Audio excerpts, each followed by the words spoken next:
Bonjour tout le monde, c'est Juliette Lepoutre, naturopathe spécialisée en candidose et dysbiose intestinale. Je vous retrouve pour une nouvelle vidéo que je vais adorer faire parce que je vais vous parler d'un organe que j'adore, c'est l'estomac. Alors l'estomac, si vous me suivez, vous savez peut-être que je trouve qu'on n'en parle pas assez. On parle beaucoup de flore intestinale, donc du côlon. On parle beaucoup d'intestin poreux, porosité intestinale, intestin perméable, donc l'intestin grêle. On parle beaucoup du foie et c'est très bien, un détox du foie, soutien du foie. Et dans la digestion, on en oublie complètement l'estomac. Or, c'est un organe central. C'est le début de la digestion. Si ça se passe mal là, comment voulez-vous que ça se passe bien après? C'est pas possible. Et moi, je vois très souvent en consultation les personnes qui ont la candidose.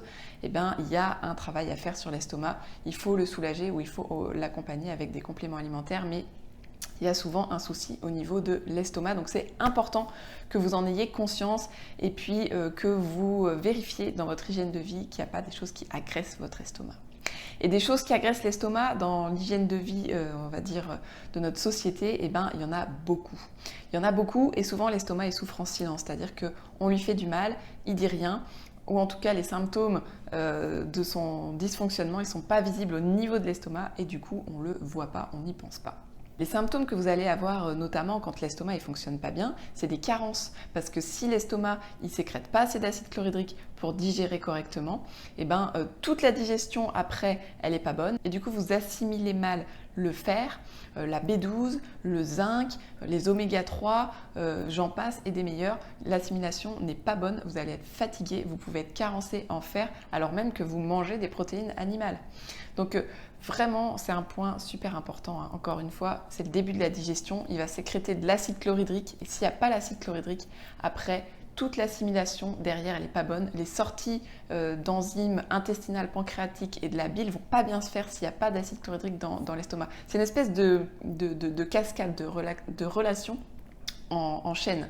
Et donc, si ça se passe mal au début, ça se passe mal après. Vous pouvez avoir vraiment des grosses carences quand l'estomac fonctionne pas bien, quand il est en hypochlorhydrie, c'est-à-dire qu'il ne sécrète pas assez d'acide chlorhydrique. Ce qu'il y a aussi avec l'estomac, et ça c'est très important en candidose, c'est que cet acide chlorhydrique, il sert aussi à stériliser le bol alimentaire, c'est-à-dire à tuer toutes les bactéries, tous les champignons, tous les parasites qui vont se trouver dans ce que vous mangez pour justement après quand ça se déverse dans l'intestin grêle qu'il n'y ait pas de bactéries, pas de parasites et qui ne puissent pas s'installer dans l'intestin grêle. Donc c'est un point très important en candidose et en dysbiose intestinale. Alors, qu'est-ce qui peut agresser votre estomac? Qu'est-ce qu'il ne faut pas faire quand on a une dysbiose ou une candidose dans son hygiène de vie au quotidien?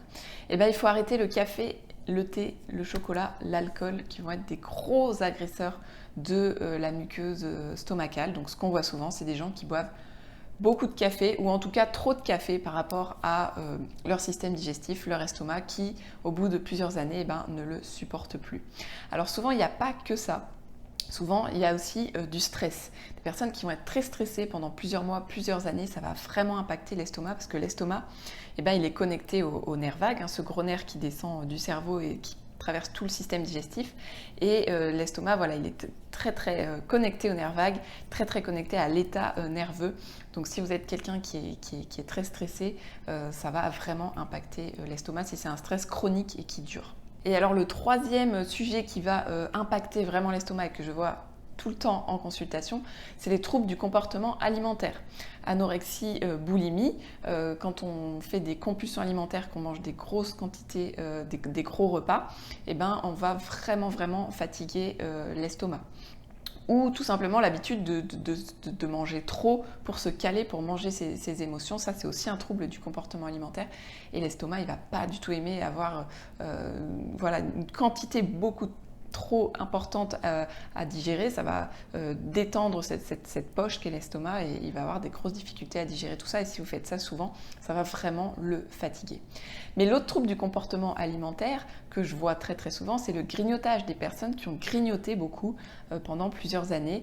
Et si on combine ça un trouble du comportement alimentaire avec du stress ou avec du café ou les trois ensemble, et ben on a le cocktail parfait pour faire dérailler l'estomac. Et ce qu'il y a, c'est que dans nos sociétés, c'est un cocktail quand même relativement fréquent. Voilà, je vais m'arrêter là en ce qui concerne l'estomac aujourd'hui. Je pourrais en parler pendant des heures, mais je pense que c'est déjà pas mal.